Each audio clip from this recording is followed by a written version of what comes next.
Di hari ini karena kita berbangga memiliki Allah kita Tuhan Yesus Kristus. Kita bersyukur karena sepanjang hari ini dan minggu yang lalu Dia memimpin Anda dengan saya. Kita mengalami kebaikan Tuhan, kemurahan Tuhan di dalam kehidupan kita. Pada hari ini kita membawa Dia, Yesus dan Roh Allah tinggal dalam rumah kita, melayani setiap pribadi kita. Mari kita sama-sama berdoa. Di dalam nama Yesus Bapa di sorga, kami bersyukur hari ini ada kuasa kebenaran daripada Allah, ada kemurahan daripada Tuhan menyertai setiap pribadi kami. Kami melayani Engkau hari ini dalam hidup kami Bapa di sorga, dan firman-Mu melayani kami. Roh-Mu mengubah kehidupan kami dengan radikal pada hari ini. Terima kasih Bapa di sorga. Di dalam dan di atas nama Yesus Kristus, semua kita yang percaya mengatakan amin. Nasiri yang kelima, pelajaran Hagai, Touching Heaven, Changing Life.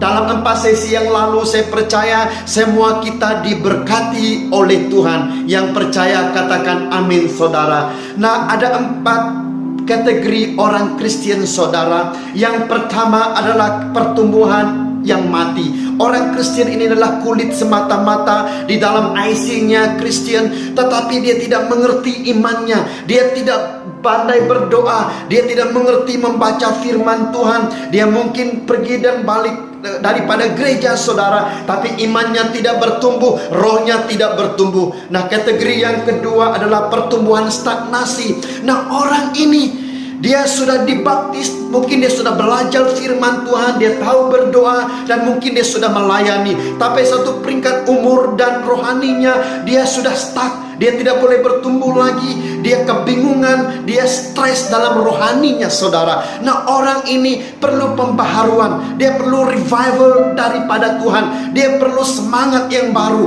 Dia perlu kekuatan yang baru. Pertumbuhan yang ketiga adalah pertumbuhan optimum. Orang ini setelah memberikan seluruh hidupnya kepada Tuhan, tetapi sampai satu level kehidupan rohaninya, dia tidak tahu ke arah mana dia harus pergi lagi saudara. Orang ini perlu refresh. Dia perlu refocus, dia perlu rebuild imannya, dia perlu revival daripada Tuhan. Nah, kategori keempat adalah orang yang sungguh-sungguh di depan Tuhan. Rohnya membakar, menyala setiap hari. Dia tidak puas dengan apa yang terjadi dalam hidupnya, tetapi dia mengosongkan dirinya, dan dia terus mengasihi Tuhan dan melayani Tuhan. Tidak kira kategori mana hidupmu pada hari ini saudara, setiap pribadi kita memerlukan touching heaven, changing life. Jamah sorga mengubah kehidupan kita.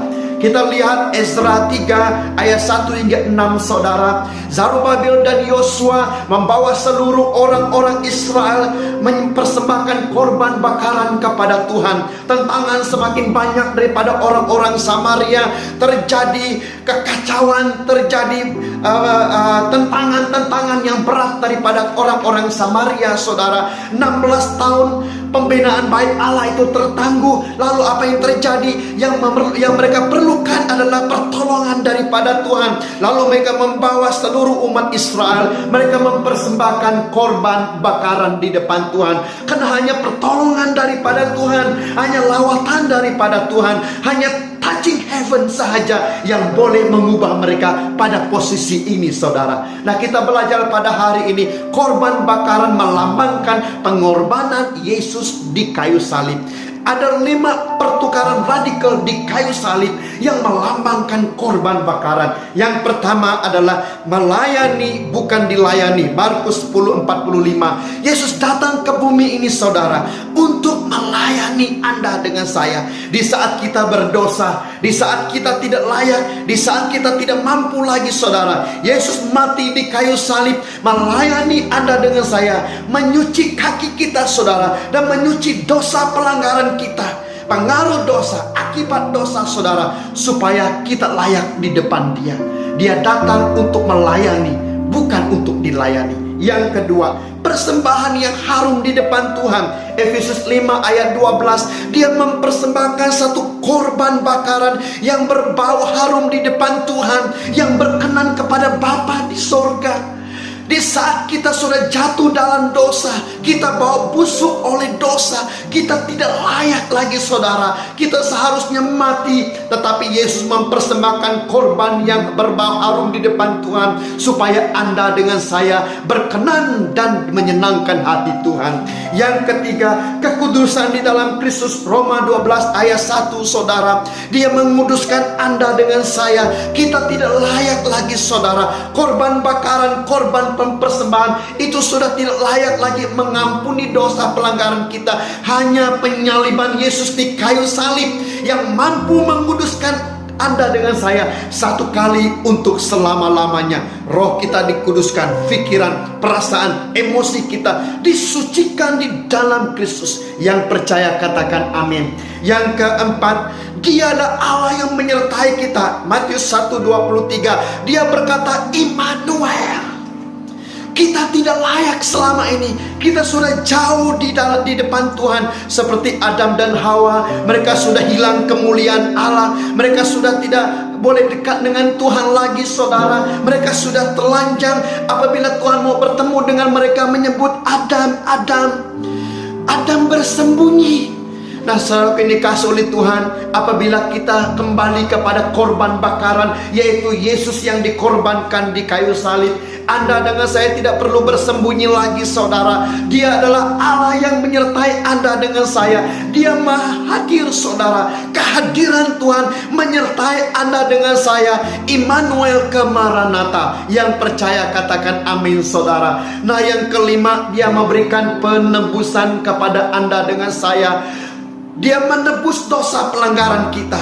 Dia menebus kemiskinan, kutukan. Apapun yang salah, apapun yang najis selama ini, semuanya ditebus oleh Tuhan. Ini 5 hal pertukaran radikal yang terjadi di kayu salib oleh korban bakaran saudara. Kembali kepada Zerubbabel, mereka mempersembahkan korban bakaran ini. 16 tahun bait Allah ini tertunda saudara. Tetapi kuasa penebusan Allah saudara, Dia menebus keterlambatan, kelalaian manusia, kekurangan, kegagalan Anda dengan saya. Semua yang kita lakukan selama ini saudara, Tuhan tebusnya. Dan Dia memberikan kembali kepada Anda dengan saya sesuai dengan janji-janji Tuhan saudara. Kita lihat Ezra yang keempat, bagaimana orang-orang Samaria pada masa itu saudara. Mereka mengacau Zerubbabel. Mereka memberi rasuah kepada pembesar-pembesar yang terlibat. Bukan itu saja, mereka menulis surat penuduhan mengatakan Zerubbabel dan Yosua itu melanggar perintah raja.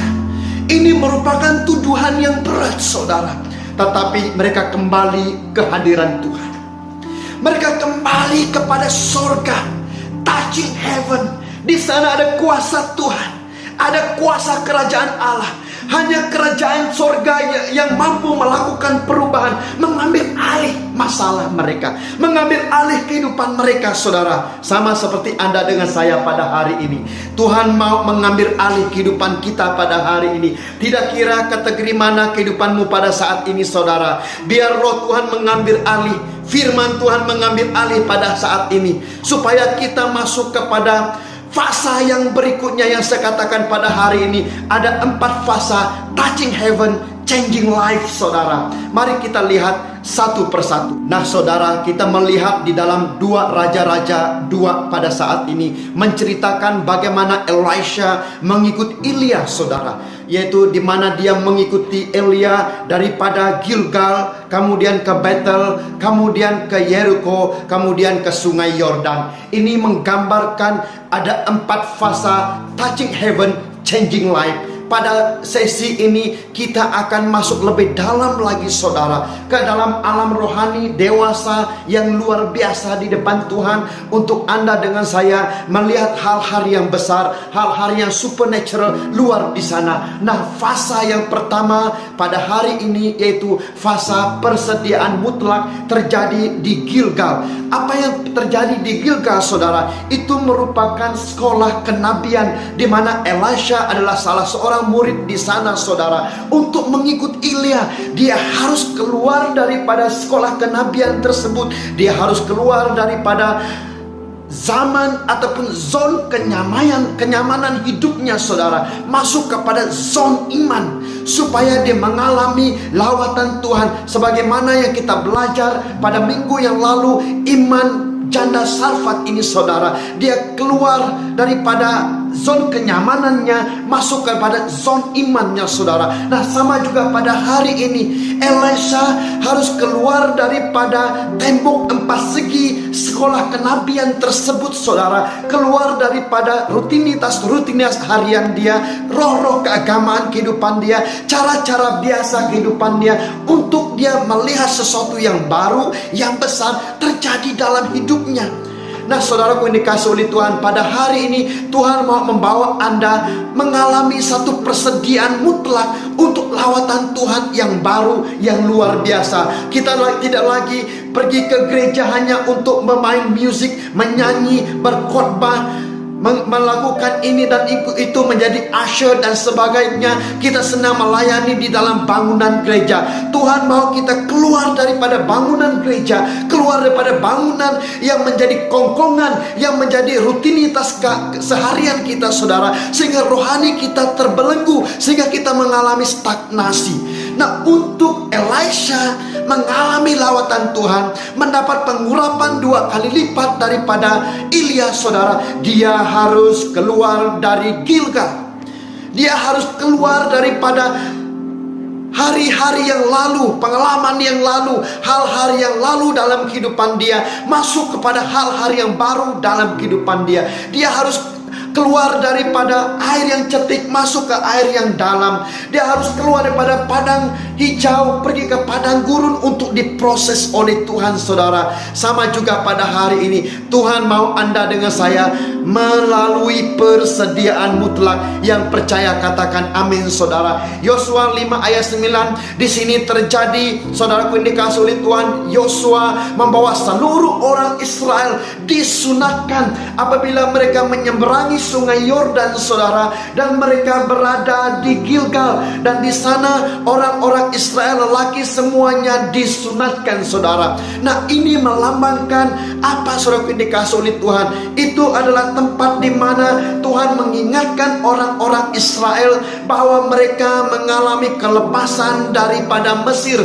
Di Gilgal melambangkan Anda dilepaskan, kita dilepaskan daripada perhambaan kukuk pada masa yang lalu saudara, supaya kita mengalami penghapusan daripada perkara-perkara jahat, perkara-perkara najis dalam kehidupan kita selama ini. Penghapusan dosa, trauma-trauma, pengalaman masa lalu, itu semuanya dihapuskan. Bukan itu saja, Gilgal melambangkan penebusan saudara. Tadi saya sudah bicarakan hari ini, penebusan mutlak di depan Tuhan. Tuhan menebus kehidupan kita. Semua yang hancur, Tuhan memberikan janji-janjinya yang luar biasa. Bukan itu saja, Gilgal menambahkan pengabdian di depan Tuhan.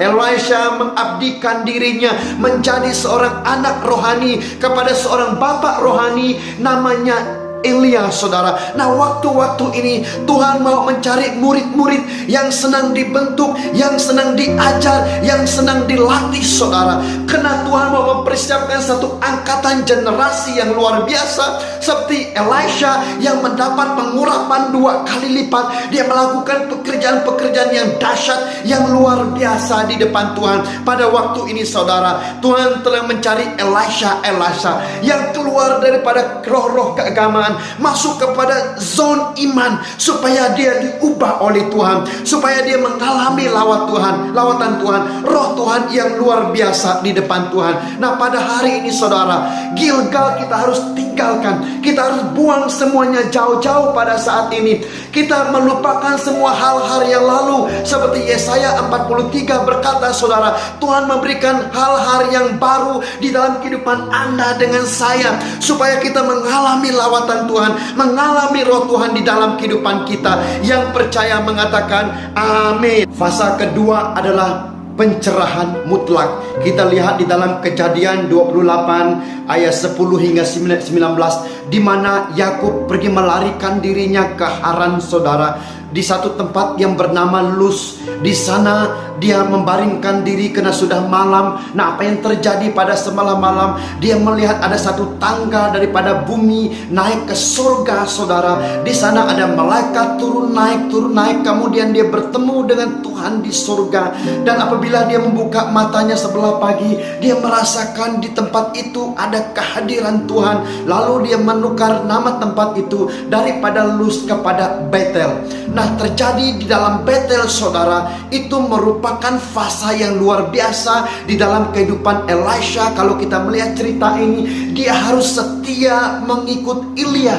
Dia harus berkorban dalam hidupnya. Dia harus taat menjadi seorang anak. Apabila kita melayani Tuhan, kita memerlukan seseorang untuk memimpin kehidupan kita. Seorang bapak rohani, seorang kakak rohani, abang rohani, saudara, menuntun kita. Banyak kehidupan dalam kehidupan kita ini yang tidak benar, yang kita tidak nampak, saudara. Tapi dia melihat kelemahan, kekurangan kita. Dia menampak apa yang kita tidak ada, apa yang kita perlu ditingkatkan, apa yang perlu ditambahkan lagi, saudara. Nah, berbalik kepada cerita ini, wow, Yakub melihat hal yang luar biasa yang tidak pernah dia lihat selama ini, saudara. Nah, di tempat Betel ini Tuhan memberikan perjanjian kepada Yakub. Bagaimana perjanjian itu, saudara? Dia akan memberkati Yakub dengan segala berkat surgawi daripada Tuhan. Di mata rohaninya dibuka, penglihatannya melihat hal-hal yang besar daripada surgawi. Yakub bermaksudnya penipu, orang yang salah, orang yang jahat, saudara. Tapi Tuhan membuka, mengubah kehidupan dia, memberikan dia satu hubungan lagi depan Tuhan, saudara. Tangga itu melambangkan hubungan yang intim, hubungan yang baru di depan Tuhan. Itu merupakan peristiwa Gilgal. Deeper in the presence of the Lord, hadirat Tuhan yang baru, yang segar, yang luar biasa. Nah, di sana Tuhan memberitahu kepada Yakub, saudara, bahwa tanah itu menjadi milik pusakanya. Tuhan akan melakukan pekerjaan yang luar biasa di tanah tersebut, yang melembangkan apa, saudara? Authority, kuasa, dan kepemilikan yang Tuhan akan berikan dalam hidup Anda dengan saya, saudara. Bila kita bertemu dengan Tuhan, Tuhan akan menaruhkan rencananya di hati kita, menaruhkan rohnya, bebannya dalam hati kita. Lambang tanah ini, saudara, itu merupakan hal yang besar, pusaka panggilan Tuhan untuk Anda dengan saya lakukan dalam kehidupan kita. Bukan itu saja, di tanah itu Tuhan akan memberikan keturunan dan keturunan, saudara. Maksudnya jiwa-jiwa yang diberikan oleh Tuhan ke dalam kehidupan Anda dengan saya. Itu merupakan hal yang luar biasa, yang tidak mungkin kita lakukan, yang tidak mungkin Anda dengan saya lakukan. Kita berkata kita lemah, saya masih muda. Kita berkata saya tidak ada pengalaman. Tapi lihat pada hari ini, saudara, Anda dengan saya harus melalui peristiwa Betel seperti Yakub yang tidak mampu selama ini. Kita akan lakukannya dengan kemampuan yang daripada Tuhan. Yang percaya katakan amin, saudara. Dan Tuhan berjanji semua keturunan ini akan diberkati oleh Tuhan dengan luar biasa. Berkat daripada Allah menyertai Anda apabila mengalami pencerahan rohani daripada Tuhan, mengalami peristiwa Betel dalam kehidupan kita, saudara. Nah, bukan itu saja, di sana Tuhan akan memberikan perlindungan yang luar biasa. Yang percaya katakan amin, saudara. Perlindungan yang terus menerus, kehadiran Tuhan menyertai Anda dengan saya, saudara. Ini merupakan kedahsyatan fase persediaan, fase pencerahan yang diberikan oleh Tuhan di dalam kehidupan Anda dengan saya. Tujuan Tuhan, saudara, Dia mau Anda mengalami kemenangan. Dia tidak merencanakan supaya Anda dengan saya mengalami kegagalan, saudara.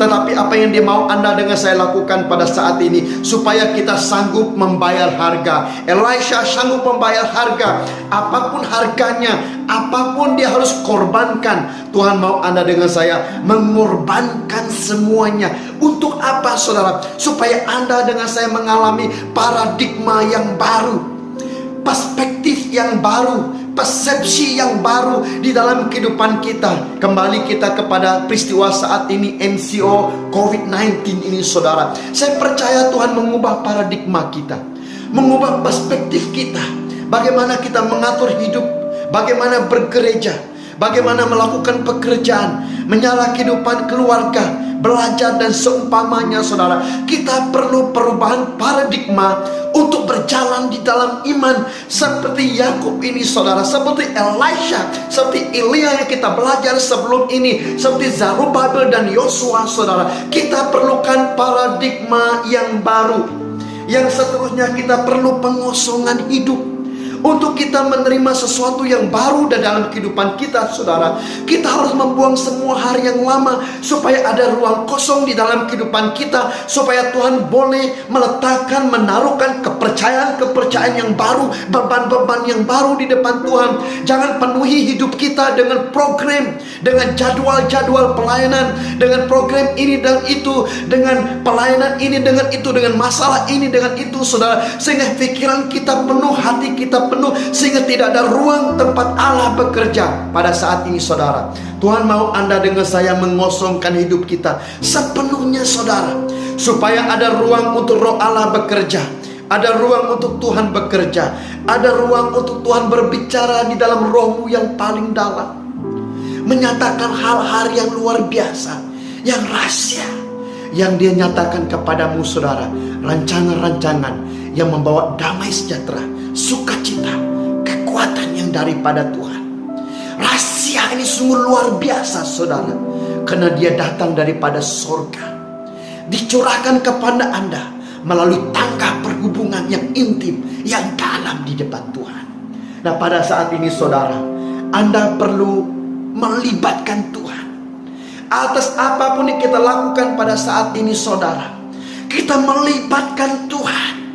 Sekecil manapun, sebesar manapun, saudara, apa yang kita rancangkan selama ini, biar Tuhan terlibat. Terlibat dalam pekerjaan kita, terlibat dalam rencana-rencana yang akan datang, terlibat dalam kelemahan kekurangan kita, terlibat dalam kegagalan kita, trauma kita pada saat ini, saudara. Biar Allah mengambil alih semuanya. Seperti Yakub, Tuhan mengambil alih semua kejahatan dalam hidupnya, saudara, supaya Tuhan boleh menyatakan mimpi, visi, rencana Tuhan, tujuan Tuhan di dalam kehidupan kita, saudara. Saya percaya pada hari ini, di dalam fase battle ini, saudara, waktu ini Tuhan mau mencurahkan rencananya ke dalam kehidupan Anda. Milikilah visi yang besar, milikilah tujuan hidup yang besar, saudara, untuk Allah bekerja di dalam kehidupan kita. Jangan kita batasi kuasa Tuhan. Jangan kita batasi roh Tuhan berbicara dalam hidup kita. Jangan kita batasi hidup kita untuk masuk di dalam hadiran Tuhan. Mulai pada hari ini, saudara, supaya Anda dengan saya melalui peristiwa battle ini, mari kita membuka hati kita, membuka paradigma, mengosongkan hidup kita, saudara, supaya kita mengalami penambahan nilai-nilai dalam kita. Ada core value yang Tuhan mau tambahkan dalam hidup kita selama ini. Selama ini kita acuh tidak acuh, semakin kita menjadi berani, semakin kita menjadi kuat di depan Tuhan. Selama ini kita memiliki spirit of mediocrity, saudara. Kita mengenakan kembali roh-roh yang excellent, yang cemerlang di depan Tuhan. Kita selama ini memiliki image yang jahat, image yang salah di depan Tuhan. Kita berkata kita tidak mampu, kita orang kampung, kita suku yang terkecil, kita adalah orang yang miskin, daripada pedalaman yang tidak mengerti apa-apa, datang ke bandaraya ini, saudara. Semuanya itu ditebus, semuanya itu dibuang pada saat ini. Dalam peristiwa battle ini, saudara, Anda mengalami pencerahan, rema-rema yang baru pada saat ini. Tatkala engkau membaca firman Tuhan, engkau berdoa pada saat ini, tatkala engkau tidur, engkau mengalami mimpi, visi daripada Tuhan. Tuhan mau melakukan pencerahan yang luar biasa di dalam hidupmu pada saat ini, saudara. Ada revival, ada api yang membakar di dalam rohmu pada saat ini. Tuhan mau melakukannya melalui fase yang kedua ini. Pencerahan rohani menjadi milikmu pada saat ini di dalam nama Yesus. Fase yang ketiga adalah fase pengurapan mutlak. 2 Raja-Raja 2 ayat 4. Elisha mengikuti Elia sehingga ke Yeriko. Yeriko bermaksud tempat yang berbau harum. Nah, saudara, fase pengurapan adalah fase pengabdian yang sangat dalam Untuk Elisha mengikuti Elia, dia perlu mengikuti Elia bukan 1-2 tahun, tetapi bertahun-tahun, saudara. Itu merupakan pengabdian yang sangat dalam.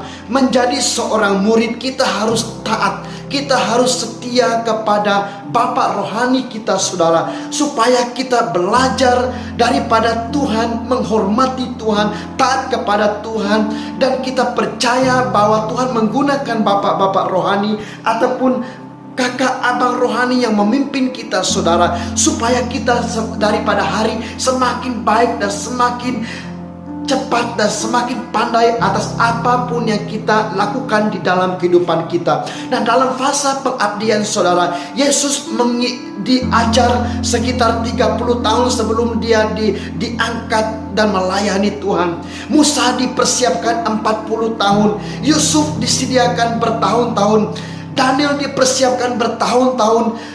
Begitu juga Esther dan hamba-hamba Tuhan yang lain, saudara. Semuanya melambangkan pengabdian di depan Tuhan.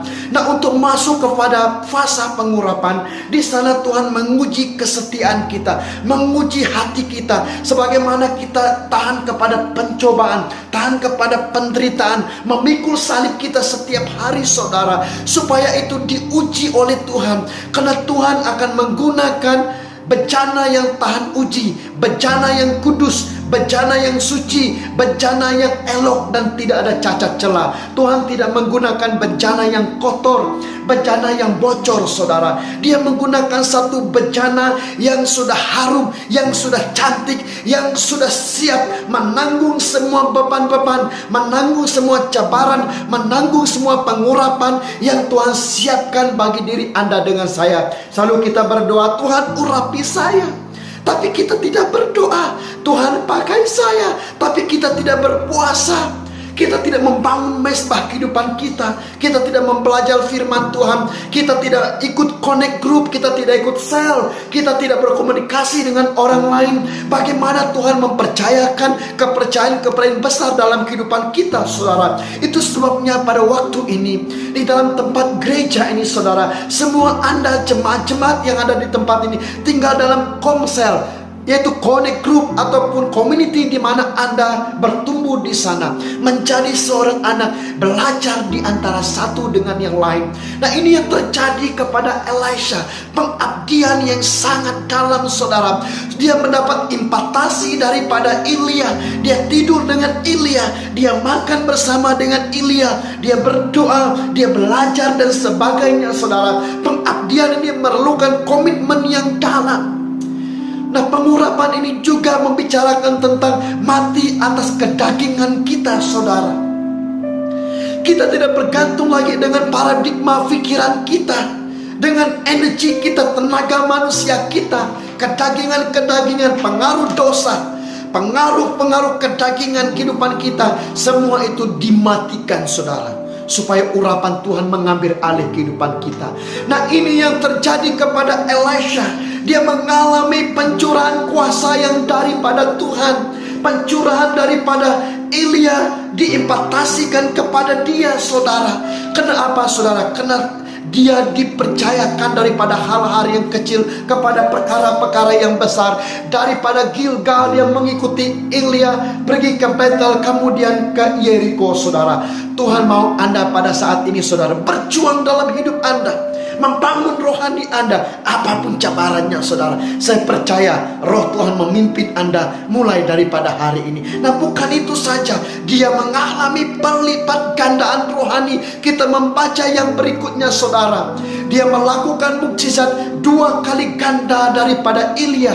Kenapa, saudara? Karena ketaatan, kesetiaan, pengabdian, ketekunan, kerendahan hati, kekuatan daripada Tuhan. Kehidupannya diserahkan sepenuhnya kepada Elia, kepada Tuhan.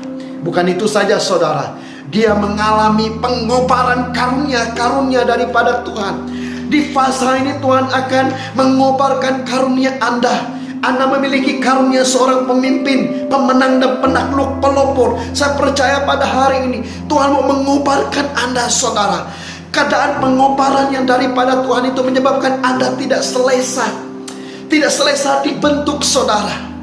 Anda biasa menggunakan tangan kanan, kemudian Anda makan menggunakan tangan kiri. Itu tidak selesa, saudara. Anda perlu latihan. Anda perlu melakukannya berulang-ulang. The power of repetition. Tuhan mau Anda melakukannya pada saat ini, saudara. Kobarkan karunia, berkata-kata, menumpang tangan, mendoakan teman-temanmu, mengobarkan kebaikan, melakukan kebaikan, melayani yang lain, melakukan segala kebaikan-kebaikan tanpa tidak jemu-jemu, saudara. Anda melepaskan yang daripada Tuhan, pengurapan yang daripada Allah, kuasa yang daripada Tuhan. Bila Anda melepaskan melayani orang lain, saudara, Tuhan akan menambahkannya bagimu. Tuhan akan melipat gandakan, multiplikasi. Apa yang engkau sudah berikan kepada orang lain, itu tidak sia-sia. Tuhan akan melipat gandakannya bagimu pada hari ini. Yang percaya katakan amin, saudara. Nah, bukan peringkat itu saja, saudara. Tuhan akan melakukan penyelamatan besar-besaran melalui diri Anda dengan saya, saudara. Dia akan melakukan hal-hal yang dahsyat. Selama ini kita melayani orang lain, kita takut berkata-kata. Dengar baik-baik pada hari ini, saudara. Mulai hari ini engkau memberikan firman Tuhan, mendoakan teman-temanmu, dan berkata kepada dia, mari kembali kepada kerajaan Allah, mari kembali kepada Tuhan. Ada kasih Tuhan, ada perkataan Tuhan. Hanya engkau melepaskan perkataan itu saja, saudara, pengurapan Tuhan menyertai engkau di dalam nama Yesus. Nah, itu yang terjadi kepada Elisha. Kita melihat dalam Raja-Raja 2:19-22 apa yang terjadi di Yeriko, saudara. Di Yeriko ada satu sungai. Nah, kejadian di sana, orang mengambil air minum daripada sungai itu, dan semua orang yang mengandung mengalami keguguran dan kematian anak, saudara. Sungai itu tidak sehat.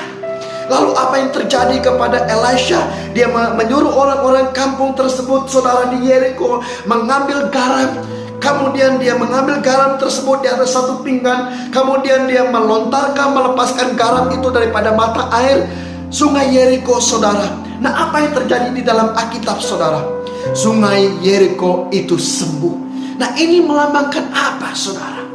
Tuhan menggunakan Yeriko menjadi kesaksian bagi orang ramai. Tuhan menggunakan Elisha menjadi anaknya, menjadi muridnya, menjadi alat Tuhan, melakukan sejarah di Yeriko, menciptakan sejarah yang baru di dalam kehidupannya, saudara. Saya percaya pada hari ini Tuhan sedang melakukan hal-hal yang dahsyat. Engkau menjadi pencipta sejarah yang baru, sejarah dalam penginjilan, dalam pelayanan, dalam pekerjaanmu, dalam keluargamu, saudara. Engkau setia daripada perkara-perkara yang kecil seperti Elisha. Tuhan akan mempercayakan hal-hal yang besar di dalam hidupmu pada saat ini, saudara. Nah, kita lihat pada hari ini Tuhan membangun mezbahnya. Zerubbabel sudah keterlambatan 16 tahun, tetapi kena pengurapan daripada Tuhan. Lalu Tuhan menebus semua keterlambatan, kegagalan ini menjadi kecepatan rohani. Kenapa, saudara? Karena itu pengurapan Tuhan. Zerubbabel dan Yosua membawa seluruh suku bangsa yang ada pada masa itu. Lalu mereka membangun satu persatu. Mereka mengalahkan semua tantangan dan cabaran dalam 4 tahun, saudara. Bait Allah itu dibangunkan. Bait Allah itu berdiri teguh, saudara. Menjadi sejarah penciptaan sejarah yang baru dalam kehidupan orang Israel melalui Zerubbabel. Nah, saya percaya pada hari ini Tuhan sedang melakukan hal-hal yang dahsyat melalui hidup Anda, saudara. Anda menjadi garam, sebagaimana yang dibuat oleh Elisha. Dia melepaskan garam. Tuhan melepaskan Anda menjadi garam. Garam itu bermaksud apa, saudara? Menghalang kontaminasi, menghalang pembiakan bakteria dan kuman-kuman dan sebagainya, saudara. Menyebabkan makanan menjadi tahan lama. Tuhan akan memberikan pengurapan ini kepada Anda pada saat ini, saudara, supaya Anda menjadi jawaban dimanapun engkau berada pada saat ini. Ada pengurapan daripada Tuhan mengajar kehidupanmu pada hari ini. Fasa Yeriko menyertai kehidupanmu pada saat ini, saudara. Karena pengurapan itu hanya diberikan oleh kuasa Roh Kudus. Yang percaya mengatakan amin. Fasa yang keempat, fasa terakhir adalah fasa penghabisan mutlak. Dalam 2 Raja-Raja 2:7-8, Elisha dan Elia sampai ke sungai Yordan. Di sungai Yordan, Elia mengambil jubahnya lalu meletakkannya di sungai Yordan. Kemudian sungai Yordan itu berbelah ke kiri dan ke kanan. Kemudian kedua-duanya berjalan menerusi sungai Yordan itu di sungai, di tanah yang kering. Nah, ini membicarakan tentang apa, saudara? Dalam bahasa Ibrani bermaksud hineni, yaitu melewatinya dengan cara yang supernatural, touching heaven, changing life, menjamah surga, mengubah kehidupan. Dalam fase ini, saudara, Anda dengan saya akan mengalami lawatan Tuhan yang supernatural. Bukan karena kita lagi, saudara, tapi karena Tuhan campur tangan, penglibatan kuasa Tuhan, roh Tuhan terjadi dalam kehidupan Anda dengan saya. Jubah ini melambangkan tentang talenta-talenta, karunia-karunia yang ada dengan hidup Anda dengan saya, saudara. Saya tidak membicarakan tentang pelayanan di dalam gereja, tetapi saya membicarakan pada hari ini, dimanapun engkau berada pada saat ini, dalam connect groupmu, siapapun yang engkau layani, siapapun yang engkau temukan di dalam handphonemu, dimanapun engkau berjumpa pada saat ini, saudara, Tuhan sedang melakukan hal-hal yang supernatural. Percayai ini pada hari ini. Lepaskan firman Tuhan ini pada hari ini, saudara. Engkau akan melihat hineni dalam hidupmu. Tuhan akan melewati hidupmu dengan supernatural. Ada pertumbuhan di dalam connect groupmu. Dimanapun engkau berada, engkau melayani orang lain, engkau mendorong dia, engkau mendoakan dia. Ada kuasa Tuhan, ada roh Tuhan menyertai kehidupanmu pada saat ini. Nah, saudaraku yang dikasihi oleh Tuhan, tidak kira siapapun pada engkau pada hari ini, ada 4 fasa. Pada saat ini, saudara, engkau mengalami lawatan Tuhan, touching heaven, changing life. Kau menjamah surga, mengubah kehidupanmu, saudara. Fasa persediaan, fasa pencerahan, fasa pengurapan, fasa penghabisan mutlak di depan Tuhan. Pada hari ini, saudara, tidak kira siapa engkau pada saat ini, kau mengalami pertumbuhan yang mati, pertumbuhan rohani yang stagnasi, pertumbuhan rohani yang optimum, ataupun pertumbuhan rohani yang menyala-nyala. Engkau memerlukan jamahan Tuhan, jamahan surgawi daripada Allah menyertai engkau pada hari ini, saudara. Kau berkata, Tuhan, saya perlukan pengurapan yang baru, saya perlukan kuasa yang baru, saya perlukan roh Tuhan membangun hidup saya. Saya sudah bertahun-tahun menjadi orang Kristen. Saya membaca firman Tuhan, tapi saya tidak bertemu dengan Tuhan. Saya berdoa, tapi saya merasakan doa saya tidak dijawab. Saya mengikuti persekutuan ini dan itu, saya merasakan semuanya tidak ada apa-apa. Pada saat ini, saudara, ada kuasa Tuhan, ada roh Tuhan di tempat ini. Saya membawa engkau berdoa pada saat ini, mengambil ruang masa ini seperti Elisha. Dia memberikan ruang hidupnya, masa untuk Tuhan bekerja dalam hidupnya melalui Elia. Berikan waktu ini, ruang dan masa ini untuk roh Tuhan bekerja di dalam hidupmu pada saat ini. Tidak kira di mana engkau pada saat ini, di rumahmu, di asramamu bersama dengan keluargamu. Bagi yang berkeluarga, yang suami dan istri, ambil anak-anak pada saat ini, mari pegang tangan di antara satu dengan yang lain. Bagi seisi rumahmu pada saat ini, mari kau pegang tangan di antara satu dengan yang lain. Sesudah itu, saudara, selain kau pegang tangan di antara satu dengan yang lain, saya mengajak semua engkau berdiri di tempatmu pada saat ini. Tutup matamu pada saat ini, saudara, dan mulai berdoa. Mulai berdoa. Nyatakan isi hatimu di depan Tuhan, sepenuhnya di depan Tuhan. Saya merasakan urapan Tuhan, kuasa Tuhan. Roh Allah sedang bekerja melawat engkau pada saat ini. Supernatural. Di rumahmu ada tangga surgawi, hubungan yang intim daripada Tuhan, menghubung rumahmu, mesbah yang suci yang kudus ke alam surgawi.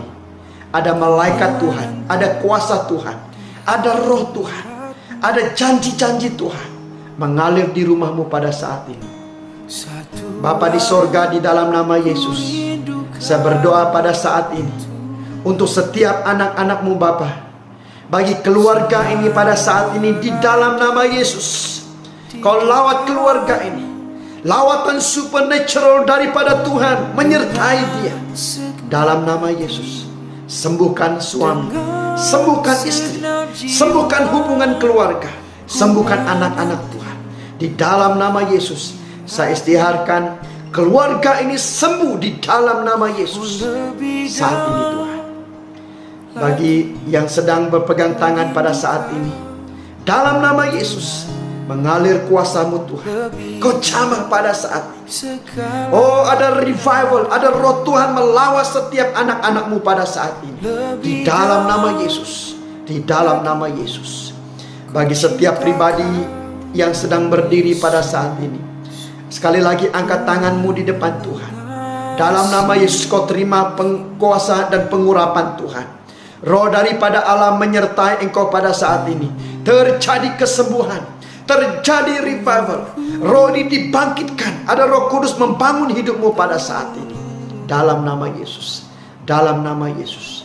Dan khusus yang terakhir, di mana engkau mengalami hubungan rohanimu yang mati dan stagnasi, kau angkat tanganmu di depan Tuhan.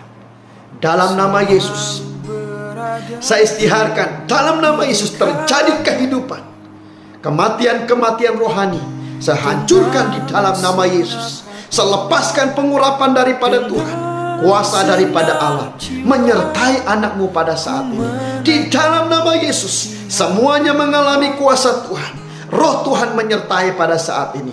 Dalam nama Yesus, dalam nama Yesus.